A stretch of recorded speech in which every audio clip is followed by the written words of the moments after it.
Well, good morning, everyone. Good afternoon or good evening to colleagues around the world. Thank you for joining us across multiple time zones. I'm Mike Sfraga. I'm the director of the Wilson Center's Polar Institute and Global Risk and Resilience Program. Thank you for joining us today for a very important discussion on the European Union and the Arctic. A note about this week's Polar Week. Today is day 4 and the fourth of 5 events comprising the Wilson Center's Polar Week. On Monday, we convened a discussion on the expansion of maritime activity in the Bering Strait region, mitigating existing and future risks. On Tuesday, we convened a discussion on China's role in saving the wild Southern Ocean, creating a network of marine protected areas. Also on Tuesday, we released our inaugural edition of a new publication series entitled Polar Perspectives, with a piece by global fellow Peter Carey, Is it time for a paradigm shift in how Antarctic tourism is controlled? And yesterday, we facilitated a discussion on Canada's Arctic and Northern Policy Framework. And you can find an entire list of this week's programs on the Polar Institute's website, including recordings of the programs I just mentioned. All of us at the Polar Institute and the Wilson Center appreciate the critical and foundational support by A2A Railway and Laguna Corporation for making possible our programs throughout the year. We simply could not do our work without these friends and colleagues, and we thank them both. And now on to our program, the European Union and the Arctic. We're joined today by Michael Mann. He has been the EU's Special Envoy for Arctic Matters and Ambassador at Large for the Arctic since April 1st of this year. Prior to that, he spent 2.5 years at as the EU's Ambassador to Iceland. Between 2011 and 17, he was Head of Strategic Communications at the European External Action Service, and he also has served as Chief Spokesperson to the EU High Representative Baroness Catherine Ashton from 2011 to 2014. And Ambassador Mann worked as the European Commission spokesperson between 2002 and 11, covering a wide range of portfolios. And he began his career in Brussels as a journalist, working for the Financial Times, Reuters, and Bloomberg News, among other media outlets. And we're joined by Mr. Terkel Petersen, Senior Advisor, Arctic Matters, European External Action Service. He is a graduate of Copenhagen Business School and Harvard's Kennedy School of Government. And between 2012 and 2015, he served as Deputy Head of Division for the Western Balkans. He's also served and worked on many issues related to Asia. He served in Geneva at the EU Council Liaison Office from 2003 to 2007, working on disarmament affairs as well as development issues in the UN and WTO. And before that, he covered multilateral environmental agreements for the EU and Council at the headquarters and served in the Danish Ministry of Energy and Environment from 1993 to 1995, and again from 1999 to 2001. My appreciation to you both for allowing us to impose on your evening for this important discussion. One final note before we get going to those watching online. In keeping with the look and the feel of our Polar Institute's virtual format that began in about mid-March, today's program is meant to be part presentation and part dialogue with you, those watching from around the world. So I trust that this discussion will encourage you to participate. So please think about and send to us questions for the panel at polarwilsoncenter.org, polar@wilsoncenter, one word, .org. And you can also find the email address on the program description page of our website. And I will add your questions to our discussion. It is now a pleasure to turn the program over to Ambassador Michael Mann to perhaps provide an introduction, Michael, to the EU's Arctic policy, its current scope, its future scope, and maybe you can touch upon the limitations of what you're trying to do as well. Thank you for joining us, Michael. I'll turn the virtual floor over to you. Well, thanks very much indeed. First of all, thanks to the Wilson Center for organizing this very important event. It's great for us, Terkel and myself, on behalf of the EU, to have the time to really go through the issues that are of importance to us in the Arctic in such a thorough way. So thanks very much for that. Thanks very much, Mike, to you for setting this up with your colleagues and for your interest in hearing about the European Union in the Arctic. And so, you said to take you through where we are in the European Union. It's a big question, but I'll have a go at answering that. Basically, I'll start by saying the EU is in the Arctic. We're a group of 27 member countries. 3 of our members are in the Arctic. obviously Finland and Sweden, and also the Kingdom of Denmark by dint of having Greenland as part of the Kingdom of Denmark and the Faroe Islands. So we're in the Arctic. We are, of course, an organization whose legislation has a direct effect in the European Arctic, in those three countries.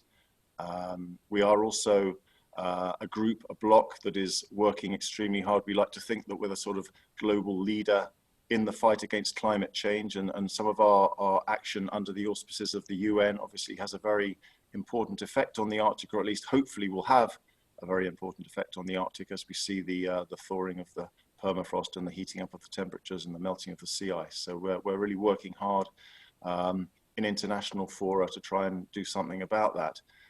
We're also, of course, one of the causes of global warming. We're not by any means the biggest, but we're a highly industrialized, advanced society in the European Union. So therefore, we also have a direct influence on what happens in terms of global warming. And we're a major consumer of products and resources from the Arctic, Arctic fish, oil, gas, and perhaps in the future, increasingly rare earth minerals. So we're players, we're present, and we're active. The European Union, and I think Terkel will later on explain a little bit the institutional setup in the European Union. I don't want to get too much into that myself now, but the European Union as such has had a policy document on the Arctic since 2008 initially, and it's been updated twice since then, in 2012 and 2016. Now, the latest iteration of our policy, the so-called joint communication from April 2016, sets out basically three main priorities for our action in the Arctic. The first is, perhaps not surprisingly, climate action, the battle against climate change, and in more general terms, environmental protection in the Arctic. Now, clearly, as I said before, and we can go into this a bit more deeply later on, there are things that you can do in the Arctic to help mitigate things in the Arctic, but then there is a much broader picture of global climate action to try and slow down the process. And this has recently just taken on a much greater visibility, I think. I mean, I think it's always been very visible what's happening, but everybody knows that the Arctic is heating at least twice as fast as other parts of the globe. And we've seen recently, obviously, horrendous wildfires, particularly in Siberian Arctic. We saw a lot of the Arctic in Sweden burning last year. We've seen ridiculous temperatures. There was a town in Russian Siberia that reached 38 degrees Celsius, and that, I believe, is about 100 Fahrenheit. You know, this is unreal. Longyearbyen, up in the very north in Svalbard, reached over 20 degrees earlier this week. And then, of course, we've had the recent oil spills in Siberia with the Norilsk nickel producer, because of basically thawing permafrost causing the infrastructure to collapse. So we think that, you know, the time is ripe, really. People should be sitting up and noticing what we've been saying for a very long time. Second major pillar of our Arctic strategy is sustainable development. That's a much overused phrase, perhaps, but what it means for us is that we see that the Arctic is being and will be exploited for its resources. We aren't going to say that people shouldn't be you know, using the resources, the minerals in the Arctic, but any industrialization in the Arctic, any exploitation of these resources should be done in a sustainable way. That means not only environmentally sustainably, but also, of course, in terms of social sustainability. So making sure that the indigenous peoples who live in the Arctic and the other Arctic communities are actually getting some of the benefit from this. That is very much, and we are able to do this through, we have a sort of regional policy program in the European Union. We have a system where we grant money to projects that generally cross borders in the Arctic, and that also involves some participants from the US and from Canada and from Russia as well in our program. So cross-border cooperation there.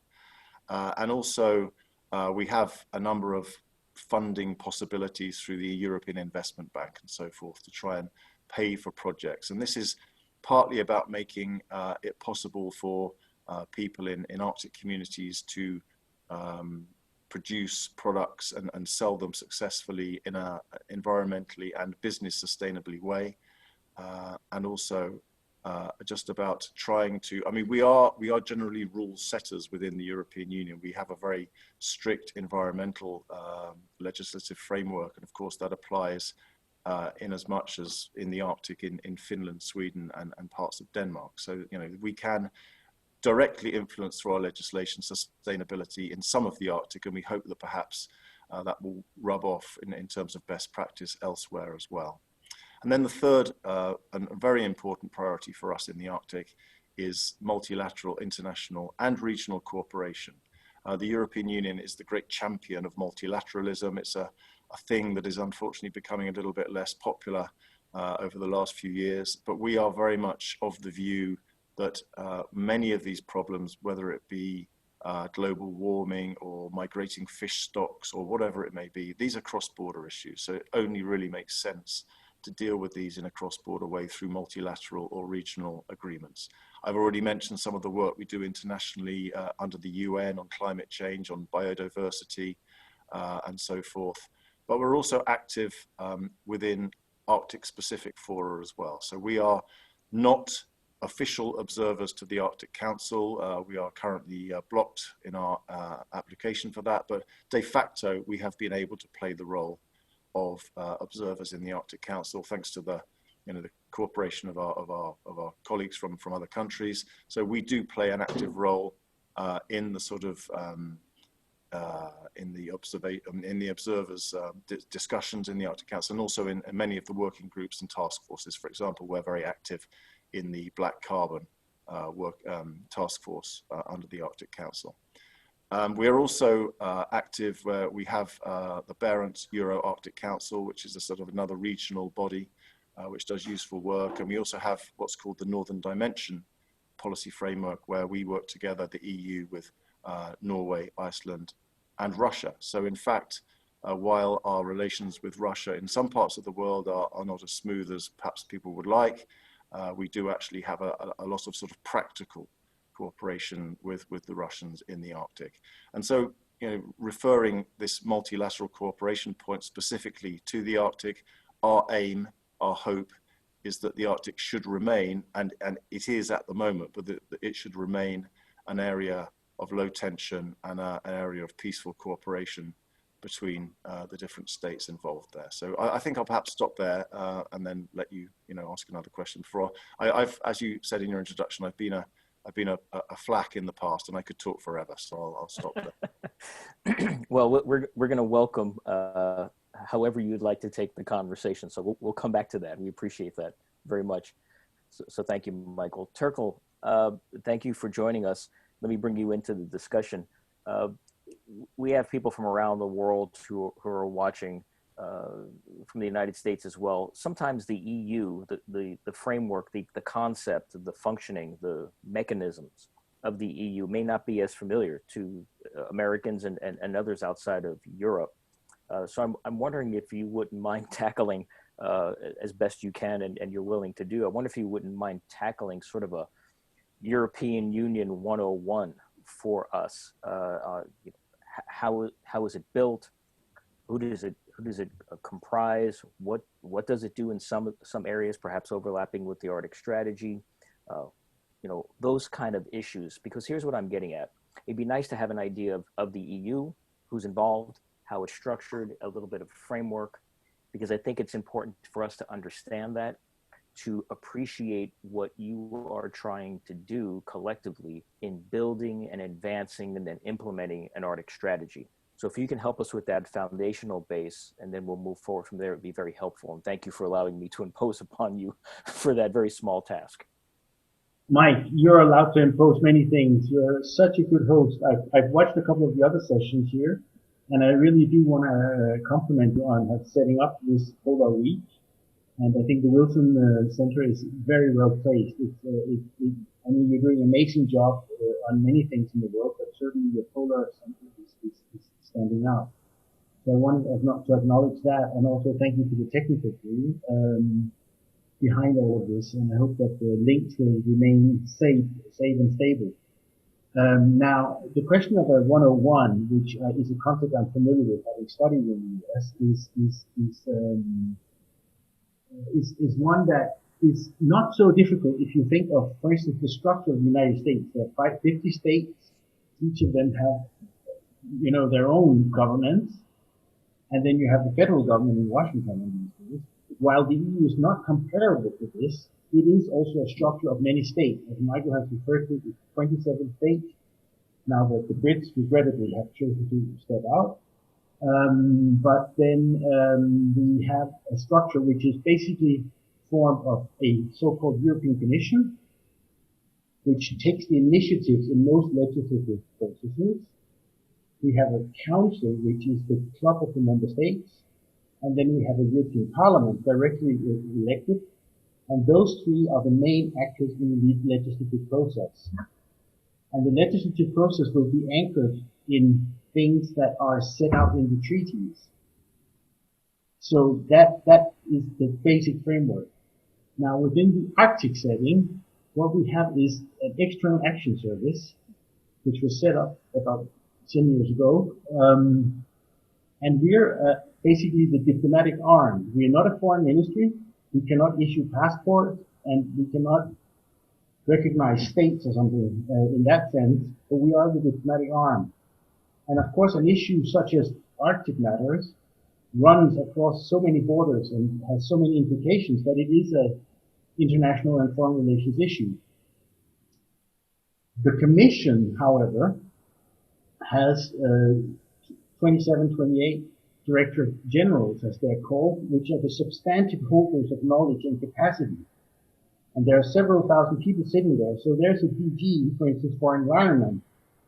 There will be people sitting in that Director General working on biodiversity, handling migratory birds, or legislation about the return of plastics, and many, many things in the environmental field. We have another DG, which is the maritime affairs, that covers oceans, fisheries, and such. We have a DG that handles the satellites, defense industry. We have one that is involved in climate change, and I could go on and on and on. And what we do on the Arctic policy is that we cooperate from the External Action Service, the diplomatic arm, with all our delegations in the world. There are about 140 of them. And at headquarters, we try to condense the various signals there. And then we cooperate, in particular with DG Mara, who's the co-lead on the Arctic policy, to formulate a direction for this Arctic policy. And that direction was set out, as Michael referred to, first in 2008. And that happened at the back of a US Geological Survey indicating that there were maybe 30% of carbons locked in the underground there. That may have changed. There was a flag placing on the North Pole. There was an anxiety before COP15 in Copenhagen that climate change was, not maybe being angered. And so we expressed a direction for an Arctic policy in 2008. We took that forward in 2012, and we took it further in 2016.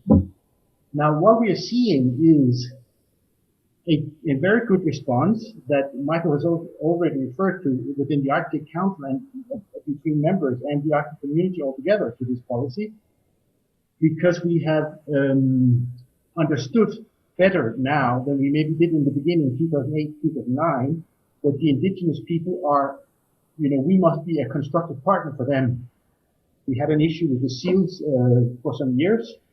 It's still not perfect, but it is solved at least in the legislative way. But I still have great sympathy for the indigenous people and their situation. And it's not becoming easier as climate change takes effect in those regions. Another area that we are putting a direction on is clearly climate change. And as you know, the Commission, this big body that I referred to already, has set up as a priority for its next term that about 30% of this billion, I think it's a trillion, sorry, I should say, in US or in euros budget for the next 5-year period will be 30% of that will go into a so-called EU Green Deal. And of course, the Arctic is affected by that. So we will try to produce, on the basis of signals a direction for this policy. We have launched a public consultation, we will get back to that in a moment, where we are asking anybody interested in Arctic matters to give a feedback to us about how we are doing, what problems they see, and what avenues forward they might see. Once we have set out a direction, the European Parliament has 700 members or more up there, and some of them care about the Arctic issues. Some care more about preventing industrial use up there. Some care more about infrastructure projects and these things. So we have an interplay with them, and we have an interplay with the states. But of course, we must also be respectful of the fact that a state like Finland is an Arctic state in its own right. It's not just an Arctic state within the European Union. It's an independent actor. And so it's a multitude of lines of command and interaction and hearings and cooperation that will end up condensing what we need to have as priorities. And as Michael has already referred, the traditional priority fields for us have been climate change, environmental protection, sustainable development, international relations, science and research. But the question for us now is that good enough? And so we can take that on the substantive point later. So I hope this is a good first introduction, and if you have follow-up questions, I'm happy to take them. Yeah, thank you. That was wonderful, and far more than I thought you'd be able to cover in a short period of time. So I do want to come back. No, it was wonderful. But I do want to come back and follow up on a number of those. And I'm starting to get some questions from those online as well. And the questions actually dovetail, Terkel, with a number of the points that you made, and one or two, Michael, from your opening comments. But let me, Michael, just go back to you for a moment, because it's going to come up. So let me just let's try to address it at the 50,000 foot level, and then we can further explore these issues with the audience, and then also amongst ourselves. But I would be remiss if we didn't talk about not the elephant in the room anymore, but the great power competition issue in the room anymore. No matter what issue we're talking about globally, the three letters GPC, great power competition, it comes up between the US, Russia, and China, whether it's perceived or real in different parts of the world, in whatever form it takes, whether it's hard security or soft power, or trying to influence policy, or trying to come up with different frameworks and regimes. So it comes up, and it certainly has been more active in the Arctic narrative as well. So I wonder if we couldn't just address that for a moment now, and ask you to share your thoughts from the EU's perspective on views related to this idea of competition, the great power competition, how that is influencing the work that you are doing or may do, influences the EU perhaps, but also maybe touch a little bit on the counterbalance argument, which is in the Arctic, there's a lot of cooperation, but you simply can't get away from the competition issue. And sometimes that seems to take the narrative headline versus the fact that there is more of a balance at the moment. And I wonder if you wouldn't mind. Sure. I just lost the end of you there, Mike, but I got the gist of your question. Yeah, I mean, as I pointed out before, I mean, our big number one issue is that the Arctic should remain an area of cooperation. It should remain an area of low tension. I think it's fair enough to say that that has been the case. Now, clearly, over the last couple of years, there has been an increase in, whether there's been an increase of tension, I don't know, but there's been an increase in perceived tension. There's been an increase in interest in the security issue in the Arctic. Clearly, we've seen, obviously, the Russians building up or rebuilding some of their military capacity there. But again, there are different views about why they're doing that. Is it more of an aggressive stance, or purely a defensive measure because they are more exposed with the ice melt? So there are different views on why people are doing this. We've seen the NATO exercise Trident Juncture, for example, in 2018. It was going on when I was in Iceland. I witnessed some of it. It was a big operation. We saw US and UK ships in the Barents Sea a few weeks ago for the first time for 40 years or so. So, you know, there is a perception that things are building up ahead of steam. But the reality, as we would see it, I think, is that it is a perception at the moment, and there is no need for it to get out of hand. I don't think, you know, we would certainly hope that there would not be any need for a real increase in tension in the Arctic. We've seen there have been little irritations. There have been discussions about rights of passage. There have been discussions about continental shelf and so forth. But what has happened in reality thus far is that generally in the Arctic scenario, even though we're not, relations are not as smooth as they might be in other parts of the world between, for example, the US and the EU and Russia, there has been a relatively good level of cooperation in the Arctic at a very practical level, I'd say. For example, this Northern Dimension partnership we talk about, I mean, we are working together with the Russian partners, for example, on raising and safely disposing of nuclear waste from submarines and from ships. So there is on a practical level, there's a lot of good work going on. Now, the Chinese are very active. They have this Polar Silk Road proposal to sort of have a transport link in the Arctic as part of the Belt and Road Initiative. But they've taken, you know, I was in Iceland before my current job, and they have a very big, impressive embassy there, a very impressive ambassador who speaks fluent Icelandic, which is an achievement in itself. But they, you know, they have taken, they are present, and they are investing certainly in some of the Russian infrastructure, for example. But they've taken a rather softly approach, I would argue, so far. Again, I wouldn't want to underplay this. We shouldn't sleep. We shouldn't be naive. There is big power competition around the world, but I think if there were, heaven forbid, to be a flare-up, it wouldn't be a flare-up that would happen in the Arctic, hopefully. And this brings me back to the sort of point I made when I was talking about the priorities of the European Union. The important thing is finding a way to discuss these issues and to keep it a cooperative region. Now, the Arctic Council is a fantastic organization, but doesn't have hard security issues among its sort of portfolio of issues it deals with. And so there is a lot of speculation, should there be some forum in which these issues can be discussed in order to sort of lessen any potential for misunderstandings. And, you know, I think from the European Union perspective, we are not hard security providers, so we would not be first in line in such a forum, but certainly it would be in everyone's interest, I think, that these things are discussed. Now, how that is done has to be a matter for the powers involved, but there have been a couple of fora in the past that have worked reasonably well in terms of the respective militaries talking to each other. That has been a little bit less smooth, obviously, since the Crimea issue, but hopefully, you know, they will find a way to discuss these issues in a sort of diplomatic and sensible fashion.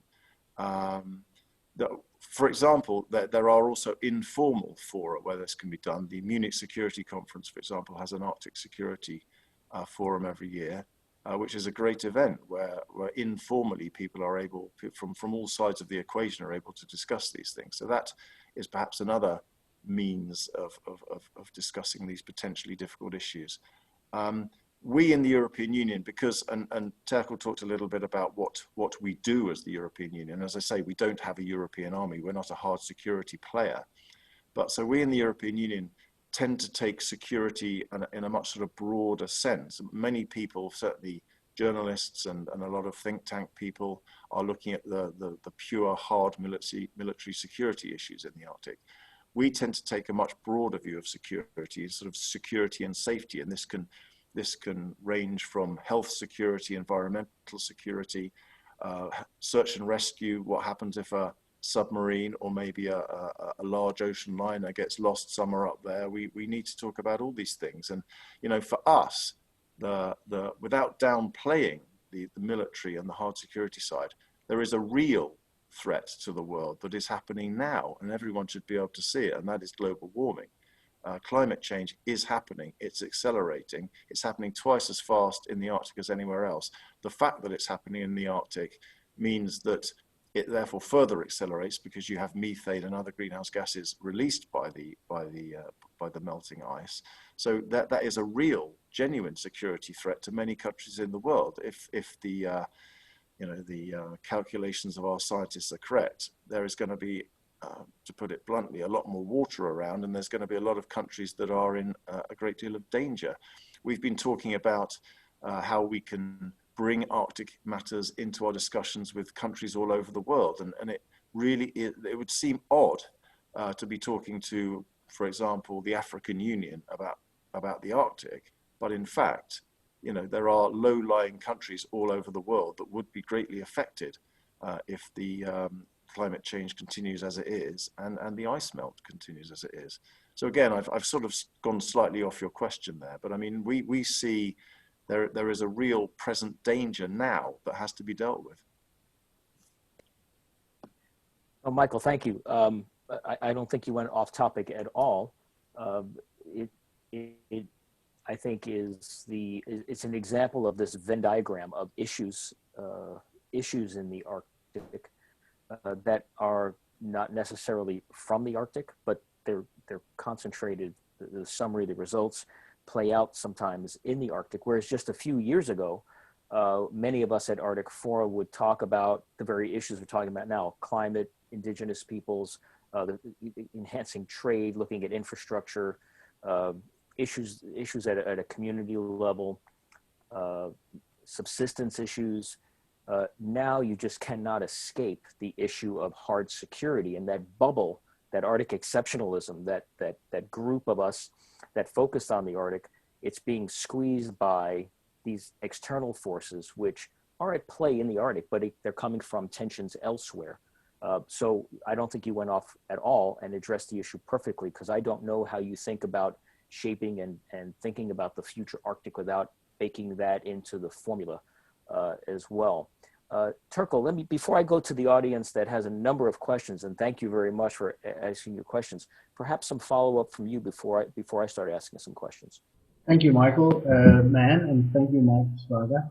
I just wanted to sort of sum up three parameters that really matter here. The local population have an interest in developing their economic platform because they live there. If you're a Sami living in the northern part of Finland or the Kola Peninsula, or you're a Gwich'in in northern Canada, you want that world that you're living in developing. So economic development and social aspirations for them matter. But in the global system, we see 7 billion people using carbon and all other resources from around the planet, and it affects the Arctic. How do we get those people who live in the Arctic, who are maybe 4 million, to take the responsibility on behalf of 7 billion people?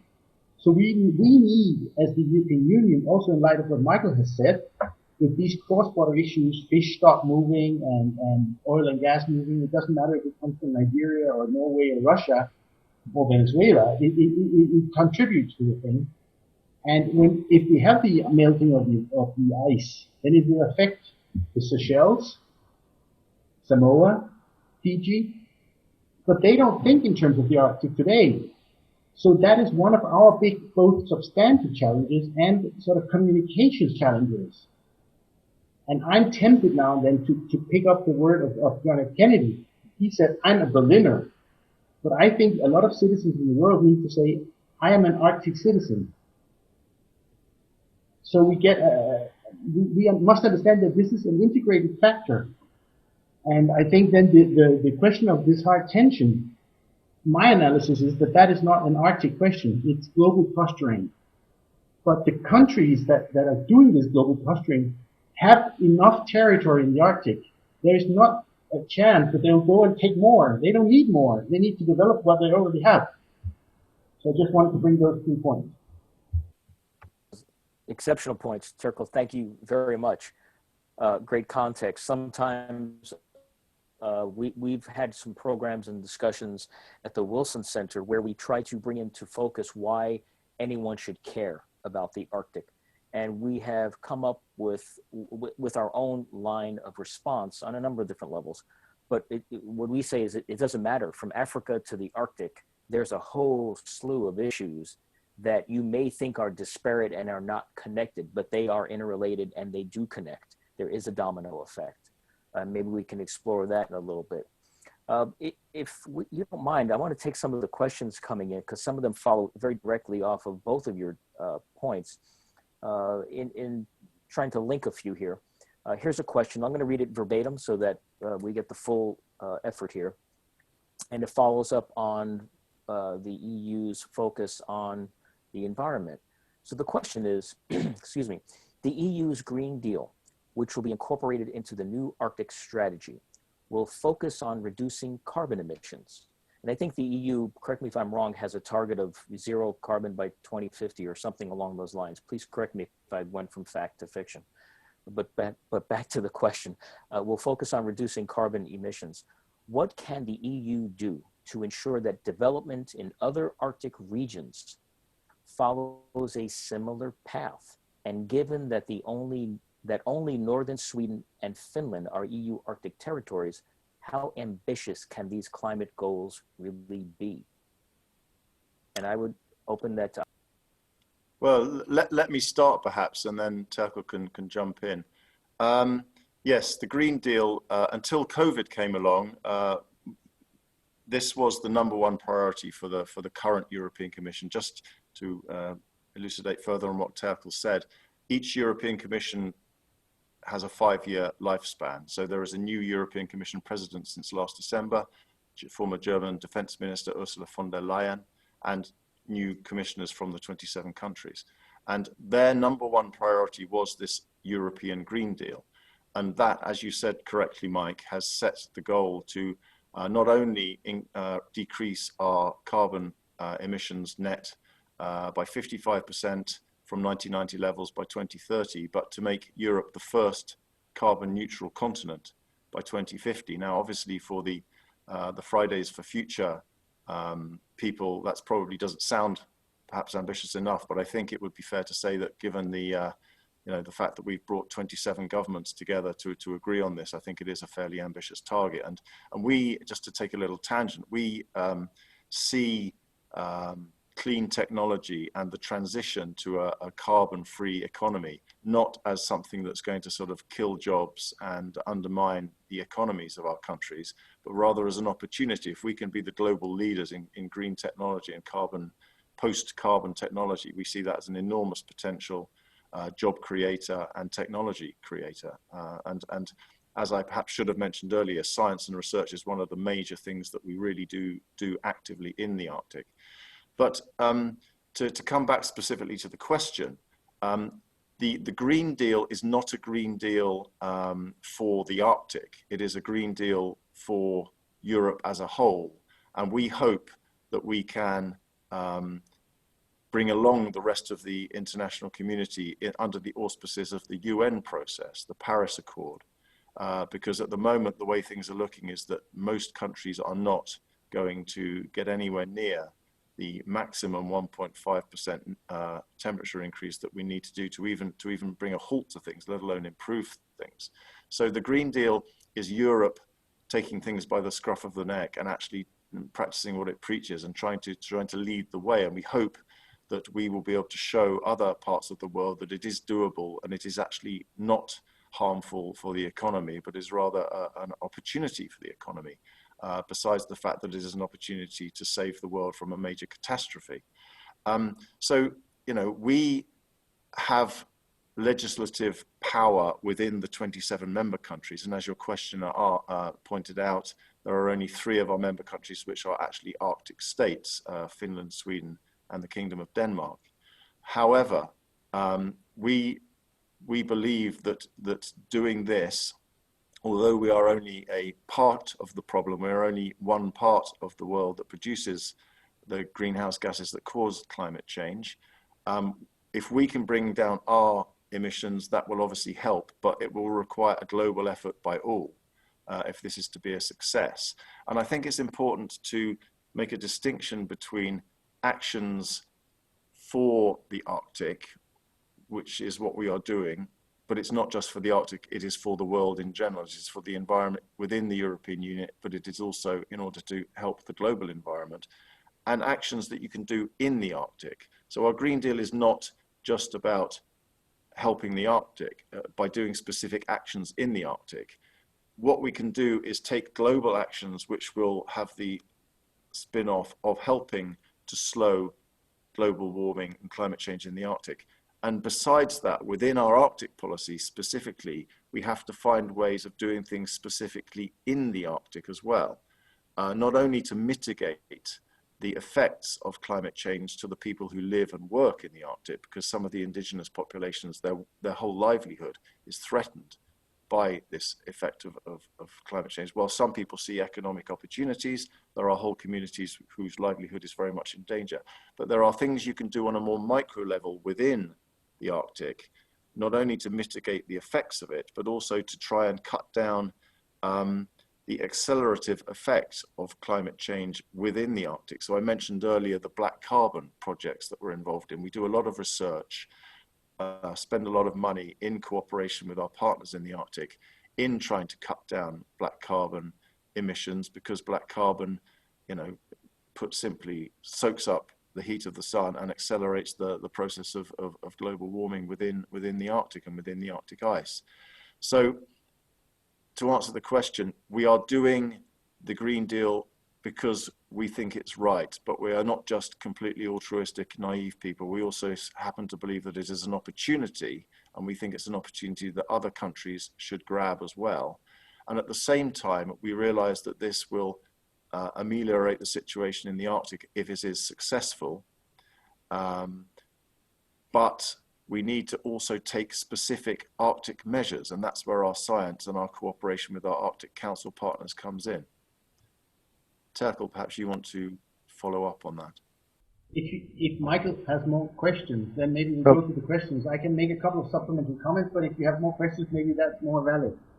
Yeah, well, why don't you make a couple of supplementary comments, and then I'm going to link in a couple of questions that relate to this, please. I just wanted to maybe, as we went through that 101 on this institutional setup, to illustrate that. So as Michael has said, the Arcticness of the EU can be expressed through the Arctic Council and a couple of other fora, but it can also be expressed through non-Arctic Pacific forums like the UN climate change negotiations, the biodiversity, the agreement to prevent fishing in the high Arctic Ocean, and many other things like that. So we have this Arctic specific forum, non-Arctic specific forums with impact on the Arctic, and then we have our own programs. And so if we connect the dots here, we could maybe make a push in the UN setting on climate change, clean technologies, limitation of emissions, carbon sinks, the gamut. But with the local communities in the Arctic Council, we can speak to them, the Sami, the Gwich'in, the Baskans, and all of them. We can speak to the Arctic states. But then within the European Union, we have control of regional funds. And in the last 7 years, we've pushed €1 billion into northern Finland and northern Sweden, and Norway, Iceland, and so we have a policy for northern and sparsely populated areas. So one of the things that at least goes through my mind is, can we stimulate the creation of small and medium enterprises there? Can we be respectful of cultural heritage? Well, the big discussion in that context of local knowledge, traditional knowledge, and all these sensitivities. But one of the challenges that we have is that indigenous people are not just in the Arctic. They sit in the Amazonas, they sit in the Philippines, they sit in Borneo. So there's a global issue here. We need to be respectful of this. And of course, there would be an irony if we go in and support the indigenous people in affluent states. The most affluent states in the world are the ones in the north. But we forget the indigenous people in more remote areas. And as Michael has already referred to the COVID problem, we also need to understand that within the European Union, there is now quite a deep economic crisis developing, not least in the countries most affected by this corona problem, Italy, Spain. So it's a complex calculation. And we will need to play at all these levels: Arctic specific fora, non-Arctic specific fora with impact on the Arctic, and our own programs and projects. Thank you. Thank you, Terkel. I want to bring in a question here that is somewhat related. And maybe I'll set a moment of context for it. At least in my home state, Alaska, and elsewhere, there has been a more advanced discussion now about obviously getting off of fossil fuels, looking at moving from diesel and oil to natural gas and solar, and looking at a lot of bridging energy sources. And there's been a lot of discussion about the use of nuclear technology, small scale nuclear technology in remote areas, not just in Alaska, but Africa and other places that China, that need clean, reliable, although it has there are a lot of concerns there. But I have noticed in the last 5 years, a lot more discussion about small scale nuclear technology, and even larger scale nuclear technology. And that conversation has not just been in a continental US or North American or European context, it's been in an Arctic context, which is a rather interesting thing. So a question from our colleague, Robert Ray at the US State Department is this.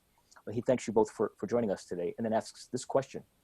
Does the EU have any concerns about or positions on the use of nuclear powered seacraft in the Arctic? Is it an environmental concern, a safety concern, or a useful capability? And I would just put that up to either of you. I'm wondering which of us is going to be brave enough to start here. I'm happy to chip in because I'm familiar with the general problem of nuclear policy for the European Union. I think it's very important in this context to remind everybody that in the European Union, there are some countries who are not using nuclear power, and there are others who are using it as a very high proportion of their energy production. France, Finland, could be cases in point. So the EU is tiptoeing on the use of nuclear power altogether. And that brings us in then to the Arctic context. There will be others who will be much more knowledgeable about this. But I want to remind you that the European Union started out with 3 treaties: a coal and steel treaty and a Euratom treaty. So we have a specific cooperation about nuclear power. And so that is clearly out there, is being used. There's attention on the whole life cycle, but there is, in the climate change negotiation, there has not been an EU position advocating the use of nuclear power in general. But there has not been an EU position either saying don't use it. And I think that would be my contribution to this. Let me just add a little bit. I mean, as Terkel says, the European Union policy on energy, we have certain treaty-based competencies on energy, but when it comes to the energy mix, that remains purely a matter for our individual member states. So, you know, some have never had nuclear power, some have stepped out of nuclear power, and some are still using it to a very large extent. I would only say that we have a very high requirement for safety in terms of nuclear capacity. And as I've said already, we are actually currently, involved in projects to try and save salvage vessels which have gone down, which are containing nuclear material. So our number one, given that we don't take a firm stance on energy mix as such, our number one priority would be that things are done according to standards. And I think maybe again, I don't want to second guess anything that we're going to do over the next 12 months, but in general terms, one of the things we hope to be looking at is to what extent we can try and look into standards in all sorts of areas in our update of the Arctic policy. We only have legislative power within 3 Arctic states, but maybe we can contribute something in terms of best practice or whatever. I mean, we certainly, when new countries joined the European Union from the Eastern Bloc, there was a lot of activity in terms of either upgrading or shutting down nuclear stations that were not up to the sufficient safety standards. So I think it's fair to say that safety is our number one priority on that issue. Thank you. And I want to continue to encourage those watching online to send in questions. Many have come in and they're very good. So I'm trying to weave the themes to the appropriate questions. So I think there's a natural progression here. So a question about the following: how can organizations like the European Polar Board, that can bring together most of the European polar research organizations, help in providing a direction for the new Arctic policy you are? Well, basically, as Terkel said, we launched a public consultation. It was now 10 days ago. It's going to run for 3 months until the first week of November. And this is not just a sort of paper exercise for the hell of it because we have a box to tick. This for us is really a genuine public consultation. We want as many people as possible with an interest in the Arctic to contribute to this public consultation. Now we've set out, I think, 11 or 12 questions, but we're not asking everyone necessarily to answer all those questions. We want to hear from everybody what we have done right so far, what we have done wrong so far, and what we should be doing that we're not doing at the moment. So in answer to the question, I mean, the academic community connected with the Arctic is a vital player in all this. We want to hear, and we've really got open ears. You know, I'm relatively new to this job, and so it would be wrong of me to think that I knew how to, you know, improve our Arctic policy off the top of my head. So we want this input, and obviously people are coming from different directions, even within a European context. But the wider set of opinions that we can get from people like the European Polar Board, the better. By the way, I should also say that if you want to contribute, I believe that the link to our public consultation is not only available on our websites, but it's available on the Wilson Centre website. So I would encourage everybody out there to click on it this evening and get your thinking caps on. Yeah. Thank you, Michael, for that. I'm wondering, so it elicits a question from me, and then I'll get back to questions from those watching. Am I right, Terkel, it's going back to your 101. I probably would not have made a good student of yours. Maybe I missed it during your presentation. But it seems to me that there is this consultation period, Michael, that you just talked about, where indeed on our website as well as yours, there will be the format so that people can send in their thoughts. But is there a more formal structure, aside from the EU members, for organizations like the European Polar Board? Is there a meeting, a mechanism that isn't a form, but rather some kind of one-on-one virtually, or some kind of forum that will be held where organizations like the Polar Board could engage, aside from just sending something in a survey? Terkel, are you going to speak or shall I speak? You can go ahead. Well, I'll start maybe, Mike. I mean, we as one of the follow-ups to our previous policy document, we set up two very important fora.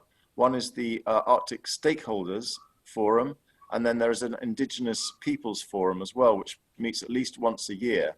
So there are fora that are run on an annual basis at least, where we call together interested parties, and the whole idea is really to listen, because I think there has been in the past a general acceptance that all over the Arctic world, policymakers perhaps didn't take the views and the knowledge of the Indigenous people seriously enough. So the Indigenous Peoples Forum that we set up is a very, very important thing in our view, and the Stakeholders Forum as well. And now also as a follow-up to our 2016 policy document, we also had a sort of ongoing review process of that. We had four forums. 3 of them were held in Brussels and 1 was held in Finland.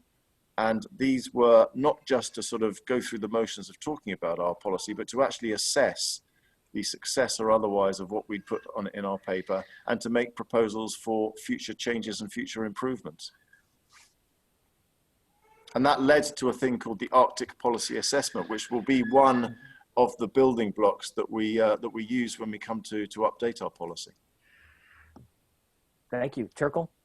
Yeah, well, I think the various subsets of the EU system We have something called Director General under the Commission, but we have a number of agencies, and then we have Polanet, which is more on the research side on these things.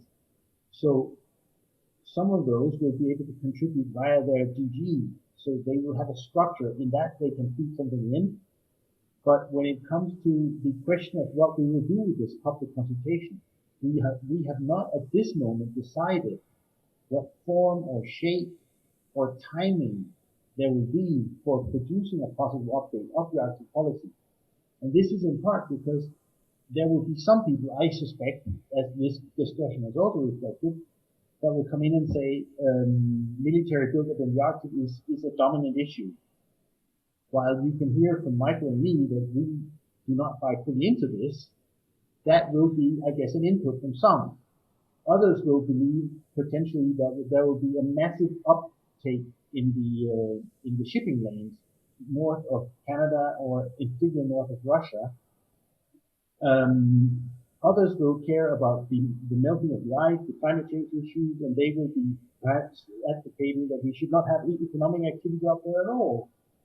And all of these things will, be a big challenge. But I just want to reference a couple of other things that people might bring in. Anthrax could fall. We know that there was a case in the summer of 2016 with reindeer in the Yamal Peninsula in Siberia, Russia, where the reindeer had died in the early 40s. And they had been under permafrost for 75 years.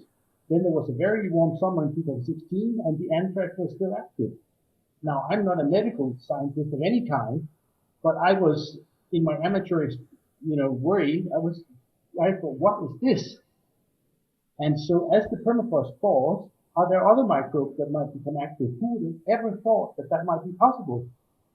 The question of agriculture in the Arctic has not been relevant in a big scale, but can you imagine wheat fields in northern Sweden and northern Finland? Yes, you can. You can have them in Alaska. And again, remember that the Arctic is not one. It's many different regions. So Anchorage sits at, I think, a latitude of something around 55. But Tromsø sits at 69 degrees north. And it's warmer than Fairbanks, for instance. So you have these very sparse, you have yellow horse in Canada. It's difficult to get there. Iqaluit, it's difficult to get there. But you have Norilsk in Russia. You have Yakutsk. So the differences in regions are so immense. And so we need to hear from all of these people who want to contribute. But how we condense it is a big question for us. And that's why, of course, speaking to you, getting the input is so important. I just want to point to another fact.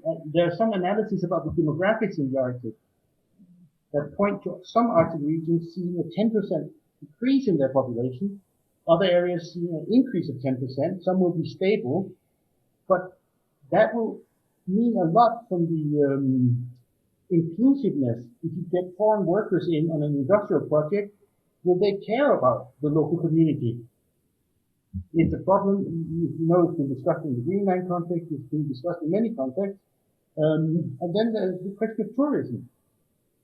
If you get more tourists up there, they'll get an understanding for the Arctic, but will they bring up external alien, foreign, what is called alien, what's it called in the biodiversity context, alien species? You know that, for instance, the king crab in northern Norway came from the water in ships. So it's a complex issue for us to condemn this public consultation, but it's a very important thing for us to hear the views of people. And then we'll have a challenge in the autumn and in the spring. Thank you for that. There was a similar question that came in about defining stakeholders, how you're attracting input from various stakeholders, how you have done that over the years, crafting former policies and then this future policy. And the question went on to ask, has the EU significantly modified its approach to engagement with Arctic stakeholders? I think we heard some of the answer there. and then went on to ask, how do you believe this engagement will evolve in the coming years? And I think you've covered those. But as you both are speaking, and then I want to get to a specific question on sustainability and resources in the North, but as you are both explaining the core of what you're trying to do, the aspirations and vision for the Arctic, but how it fits into the EU context and its missions and visions, and what future the EU is interested in having. And then I'm thinking to yesterday's discussion with our Canadian friends about their Arctic and Northern policy framework and the amount of consultation that went into a nationwide perspective on the North. I am fascinated, and I feel a bit daunted for you in all of these inputs coming from your member nations, also from the various interrelated stakeholders, and also you trying to consider northern communities at the most vibrant local levels, as these communities don't try just to sustain, but they try to thrive in a very dynamically changing North. So that's a tip of the hat to both of you for trying to advance that. Also, I want to thank you for talking about the need to incorporate Indigenous peoples in this and local communities in this, because some will ask, why is the EU even concerned about the Arctic? Why is the EU even interested in the Arctic? And I think you both have tried to cover that. We may come back to that issue as well. Sorry for that long narrative, but let me go to this question from Isabel Morissette, who is the Senior Policy Advisor, the International Fisheries Management Government of Canada. And she asks this: could the both of you speak to the EU's actions / interests in ensuring the sustainability of resources in the Arctic, particularly as it relates to fish and fishing and related biodiversity? Terkel, you're smiling, but Michael began, so Michael, and then we'll get to Terkel. I don't know, perhaps I should let Terkel go first, but I'll start. I mean, I remember when I first arrived in Brussels as a young cub reporter in 1993, one of my first jobs was to write for a fisheries publication. And the European Union fisheries policy had a very bad reputation. And, you know, I'm not going to say as a representative of the EU that it was deserved, but I think we didn't do things quite as well as we could have done. We had this question of discards, and what tended to happen was that the European Commission, as the sort of legislative initiator, would come up with a science-based approach to setting tax and quotas. But then, of course, politics would intervene, and it took an all-night negotiation between 27 fisheries ministers to get an agreement, which inevitably led to overfishing, people setting quotas that were unsustainable. I would argue strongly, and I think the facts would back me up on this, that we have learned from our experience. We've learned from looking at the Grand Banks as well in Canada. We've learned that overfishing is just, it can actually wipe out entire populations. And we are, you know, we like to think of ourselves rather self-righteously as the sort of the leaders, the world leaders in sustainability and preservation. And so, you know, we have got, through bitter experience perhaps, we have developed a fisheries policy in general, our common fisheries policy, that is very preventative and precautionary. It wasn't always, but it is now. And I think if you look at, you know, we are currently involved in a discussion. I have my previous Icelandic hat on here. We are currently involved in a very difficult discussion with some of our coastal state colleagues about the mackerel stocks that are moving north. People are, you know, trying to get a slice of the action, shall we say, before the fish disappear somewhere else. So there is and we have taken a very tough line on making sure that sustainability is the bottom line here. And if you look at the agreement that Terkel already mentioned on the moratorium on the Central Arctic Ocean, I think it's fair to say that we were very much, you know, ringleaders in that process, with others, of course. And so, you know, you might call me a propagandist for the European Union, but I think the evidence suggests that we have, you know, we have learnt our lessons from the past, and we just politically couldn't push a line that wasn't one where sustainability was perhaps the number one factor, because we speak so much about how wonderful we are in sustainability. We just need to make sure that that is credible. And I think we have developed policies which prove that we put our money where our mouth is. If I could just add a couple of comments on that. This is one example of a policy area where a Director General of the European Commission is so important, DG Mar, the co-lead on the Arctic policy.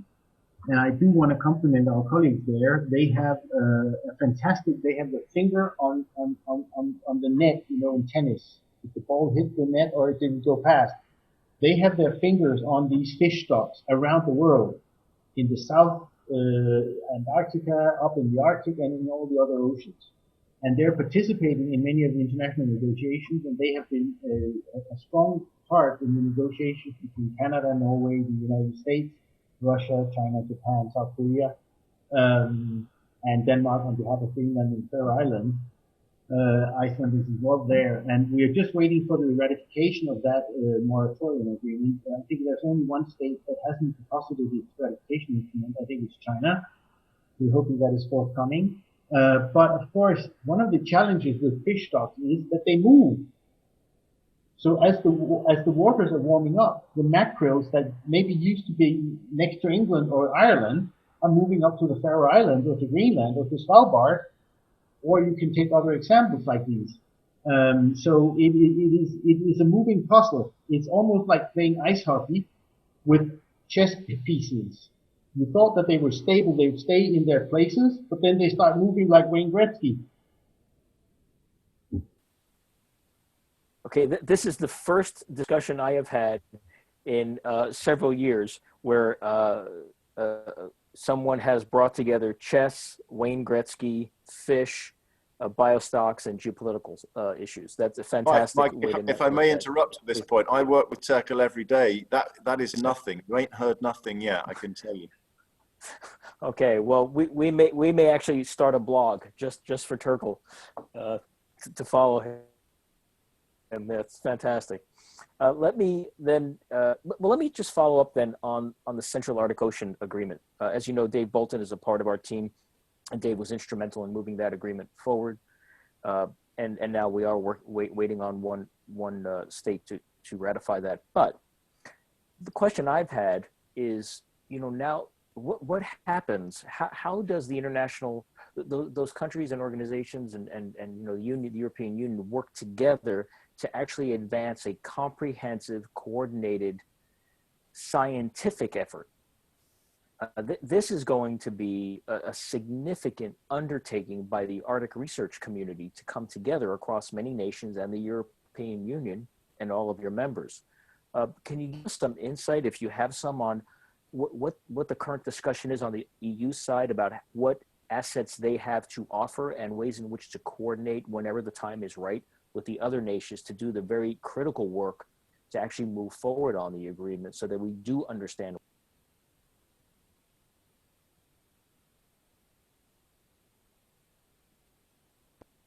Unless you just want to stick with the Wayne Gretzky model, and we can go with that as well.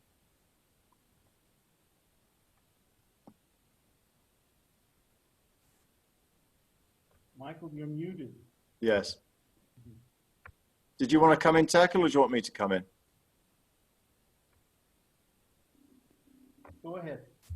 Yeah, I mean, I'll confess that I'm not really completely au fait with a really good answer to your question. But I mean, one thing I would say is that, you know, we are very proud of this agreement, actually, and we need to make it work. And one of the strengths of the European Union in the Arctic is our science and research, and the fact that we are able to actually cooperate and do joint research programs with some of the other players. I mean, Canada, you mentioned earlier, we do a lot of research with the Canadians jointly. Now, I don't know where we are on this, to be quite honest, within our fisheries department here. But you know, certainly we have in our sort of domestic fisheries quota setting format, we rely very heavily on the ICES organization. But I don't know whether Terkel's aware of anything that's in hand at the moment. Well, I think if we go a little bit technical on this, I think the oceans are part of the agenda 2030. I think it's goal number 14, and there are a number of people involved in this. We have an international ocean governance agenda. There are some big meetings on the blue oceans that are happening constantly, and of course there are scientists who will know how to track the various fish stocks as they move, maybe not quite like Wayne's great speed, but at least they move. And then I wanted to just draw your attention to the negotiations within the UN context of the biodiversity beyond national jurisdiction negotiations. So we have a specific agreement now to prevent overfishing in the high Arctic Ocean while these scientific methods are developed, so that if the moratorium runs out, I think it's in 16 years from the entry of the treaty, but remember there's one country that hasn't deposited its instrument yet. But then if that runs for 16 years and there was a general agreement among these parties to open up for fishing, there would be a scientific basis, which would be, I believe, similar to what Michael has illustrated now, trying to preserve the stocks and the biodiversity in that region before it opens. Otherwise, the expectation would be that there would be prolongation of the ban until these developments were taking place. In the general global oceans, of course, this is what I'm referring to here as the biodiversity beyond national jurisdiction negotiations. So you're familiar with the concept of coastal states, exclusive economic zones, but there are large parts of the international oceans that are beyond jurisdiction. And in them, you could have a free-for-all going and vacuum cleaning the oceans, but that will have tremendous impact on biodiversity in those big deep waters, but it will have impact around in the other areas. And I think we are contributing very considerably to those negotiations. They are as technically difficult as the climate change negotiations. Where do the emissions come from? How do you abate them and all these things? And I think neither Michael or I are good experts on this. But that's exactly why I refer to these director generals in the commission. They have hundreds of staff who are engaged in this stuff on a daily basis. Thank you. That was Michael and Terkel. That was very, very helpful. It also helps to tease out again the EU framework and the different moving components of the EU and actually the capacity that together the EU have to put forward to address any number of issues in the Arctic. I'm sure we'll follow that as well. I want to then bring in another question, and I see we've got probably another 10 minutes or so left. This question, I'll just read it. Given that Norway is the only European Arctic littoral state, putting aside Greenland for a moment, what can the EU do to engage Norway fully in its Arctic ambitions? Can the EU properly call itself an Arctic maritime actor without Norway's full involvement in the strategy?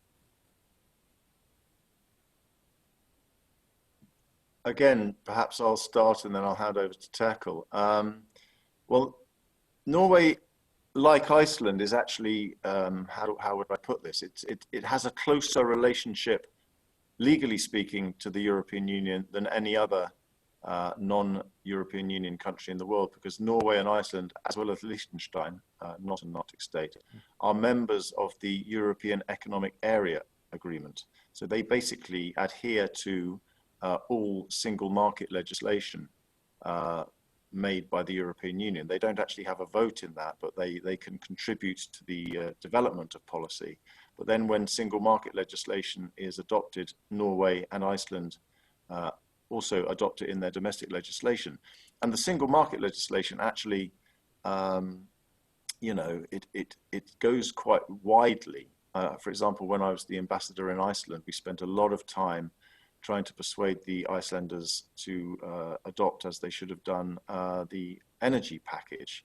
There was a lot of controversy because, frankly, a little bit of false information had got out into the public sphere that this was going to give Brussels the green light to sort of force Iceland to build an undersea cable to export its energy to Europe, which wasn't actually the case. But what I'm trying to illustrate is the single market gets into environmental legislation, it gets into energy legislation, it gets into a whole range of issues that are relevant to the Arctic. So in a way, in answer to the question, Iceland and Norway are both partly involved anyway in legal terms in a lot of European legislation. Second to that, we are very like-minded with Norway. We are friendly. We share a lot of foreign policy goals with Norway. I can't really think of very much where we don't agree with Norway. I said there's that question of whaling, I suppose, would be the only area. And obviously we have sometimes have some fraught negotiations over fisheries, but generally we are very cooperative with Norway. Clearly we can't have an influence directly on Norway's decisions on oil and gas and so forth, and we are a very big customer of Norway for these products. But my overall message would be that we are as of one with Norway in so many areas that we don't see Norway as a sort of a country that would present us with any difficulties. I think we have a very good and warm relationship with Norway, and we share many goals. Terkel, over to you. Yeah, I wanted to just come in on this point. The Norwegian state has defined the EU as a very, very close partner. As Michael says, it's part of the European Economic Area. But on a daily basis, we're in contact with the US, with the Norwegian mission in Brussels. We're in contact via our delegation in Oslo with them. We're in contact with the organizers of the Arctic Frontiers conference over time.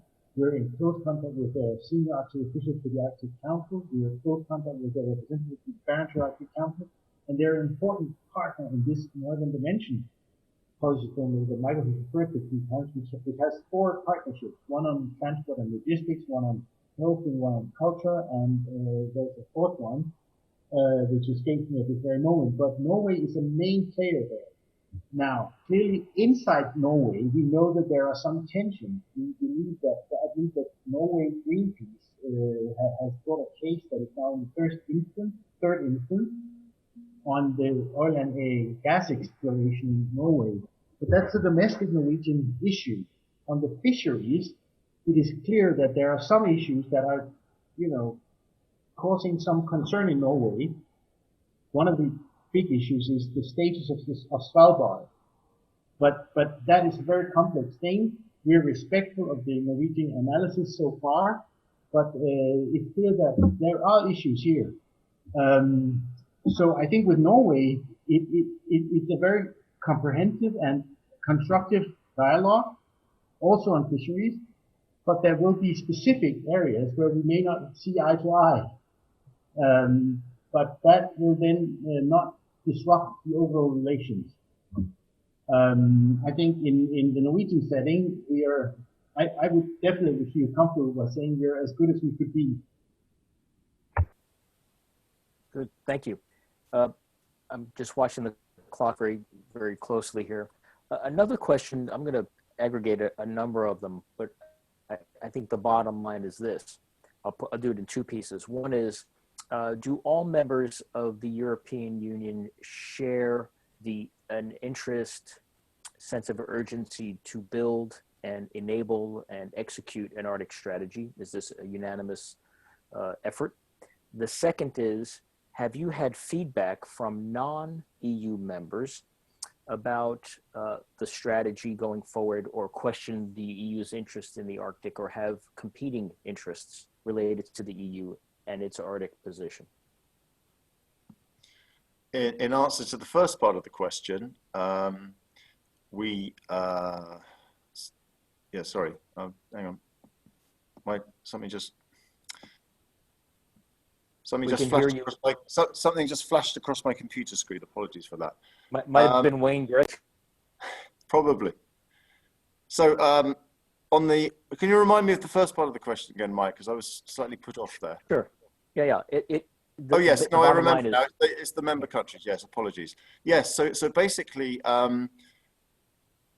going back to Terkel's 101 description earlier, so there is a European Union policy on the Arctic, but our individual member states also have their own policy documents on the Arctic.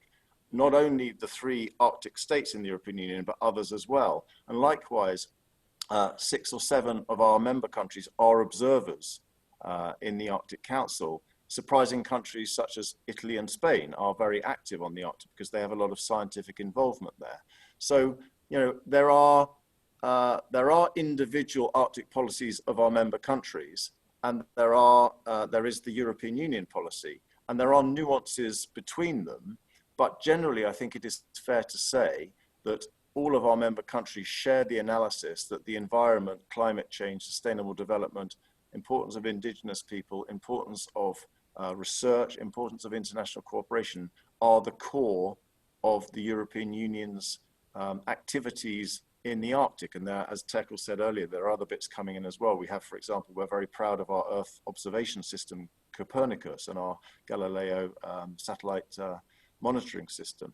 So there are nuances, but basically we agree pretty much on most things with our member countries. And when we come with our own policy, it will be an institutional document drawn up by the European Union institutions, but it is something that is then presented to the member countries in the Council of Ministers, which is the forum for the ministers from the member states, and it will be presented to the European Parliament and the other European institutions, all of which will give an opinion on it. And the last time we did this, they welcomed the document. So clearly we are working to produce something that gets overall approval from our member countries. That is our business. But as I say, there are different member state policies, but although they may be nuanced and different in particular ways, they are generally along the same lines. In answer to your second question, we're early in the consultation process at the moment, but there have been obviously previous consultation processes, and we do get input of all sorts from all sorts of countries, and we welcome that. I mean, we would be delighted to have a lot of input from all across the globe to take different perspectives. We see things out of our Brussels perspective, we see our member states' perspectives, but to see the perspective of how we are viewed from elsewhere is extremely important to us. And apologies for the Wayne Gretzky interruption at the beginning there.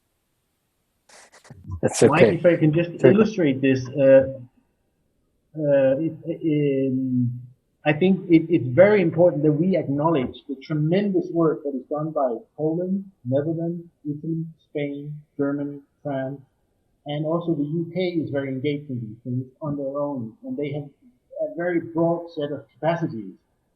One example is the Mosaic expedition on a German icebreaker called the Polarstern.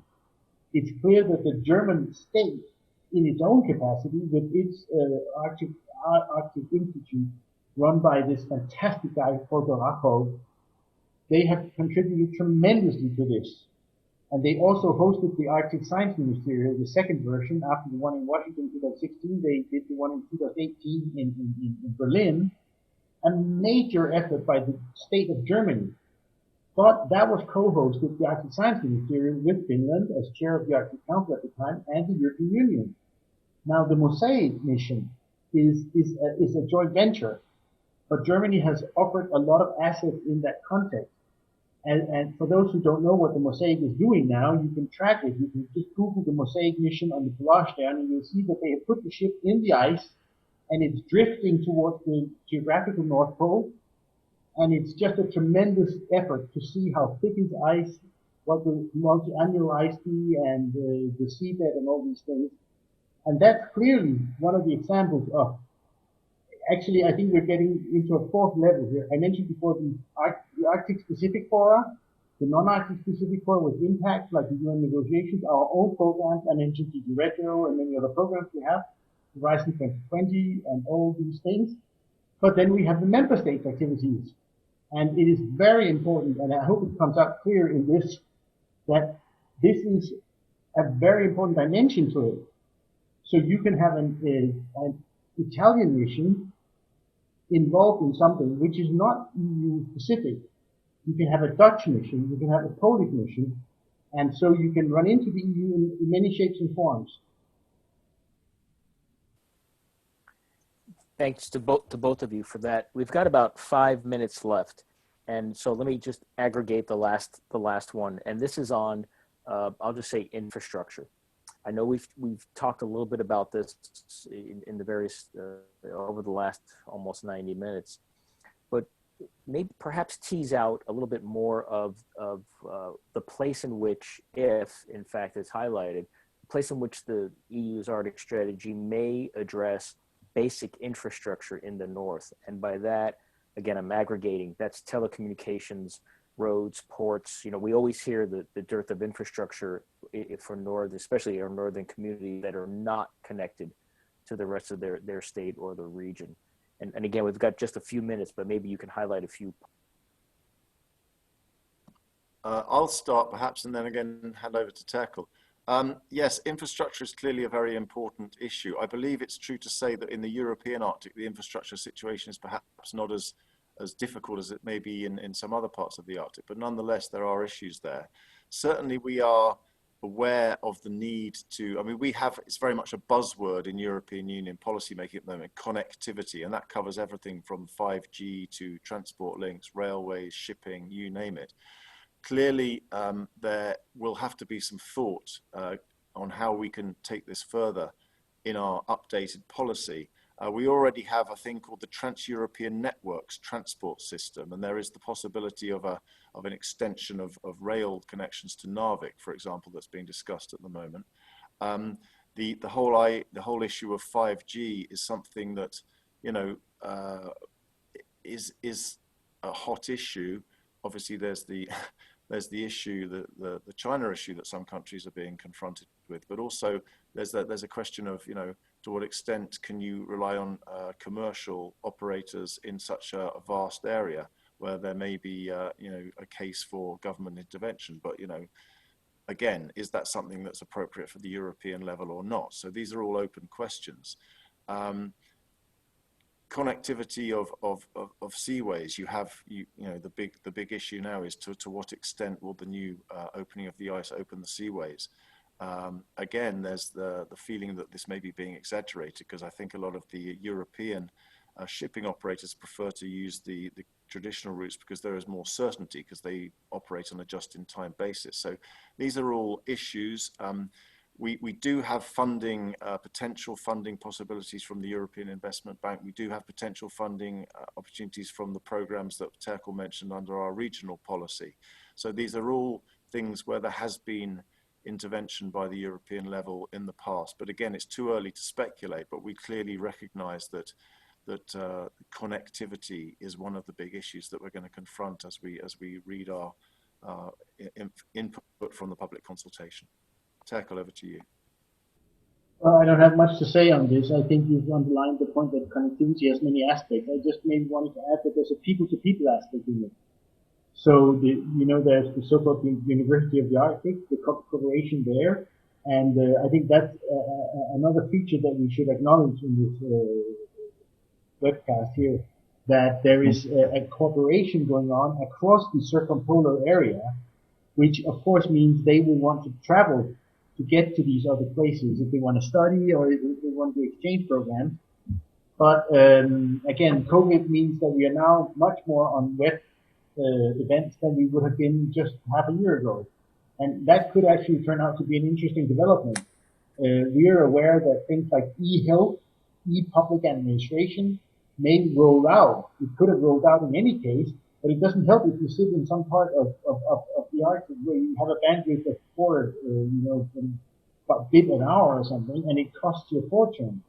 So we do need to get either some satellites up there or maybe some land-based connections. And then I think we also need to, I've raised the point already that the social inclusiveness is a very, very important thing. It doesn't help that we look at the Arctic from the perspective of the 7 billion who want to use the resources. We need to look at it from the perspective of the 4 million who live up there. Not only from their perspective, but that is one of the big challenges that I think we are confronted with as we go forward. Yeah, thank you both for pointing that out, especially the University of the Arctic, the people to people, the social aspects of it, and also, you know, different regions and the various impacts, the billions versus the millions versus the very small Arctic communities that we still must serve. This has been a wonderful discussion. We need to ensure that we do one of these again. I'd like to welcome you both to think through this with me and Jack Durkee and others at the Wilson Center. How we can continue this discussion on the EU and the Arctic is absolutely fascinating. 90 minutes. So I want to thank you both very much, Michael and Terkel, for giving your evening up. To all of you who have participated today, I thank you again for joining us for this entire week of programming. And thank you all for the robust number of questions. I'm sorry we were not able to get to all of them. I do want to encourage all of you to join us once again tomorrow, Friday, when we will explore realism in the Arctic with a focus on US and Russia dynamics in the region, with former US Ambassador, he's a Polar Institute and Kennan Institute Global Fellow at the Wilson Center, Ken Yalowitz. Our good colleague, Dr. Ross Virginia, who is a Global Fellow at the Polar Institute, but also serves as Director at the Institute for Arctic Studies at Dartmouth College, and our good colleague, Matt Regin, Director of the Kennan Institute at the Wilson Center. And we were able to invite, and he has accepted the invitation, the new US Coordinator for the Arctic region, Mr. James Hart, will join us for, I think will be his first public presentation where he would discuss with us his new role for the United States officially as coordinator of the US for the Arctic region, and also then add to the discussion on US-Russia dynamics in the North as well. So again, Michael, Terkel, thank you so very much for giving us 90 wonderful minutes. I think it was effective and valuable on multiple levels, and I would like to invite you to come back again sometime when it's appropriate for all of us and follow this issue as we go forward. So thank you both very much. Thanks for your very time. much indeed, Mike. We'd be delighted to come back. Okay. And you can bring the Wayne Gretzky analogies anytime. And, we'll work on some and I more. want to thank everyone. Thank you so much. Okay, I want to thank everybody for watching. Have a good. It's our pleasure. Thank you so much for joining us, and we'll talk soon. Thanks very much, Mike. All the best. Right. Thank you, everyone.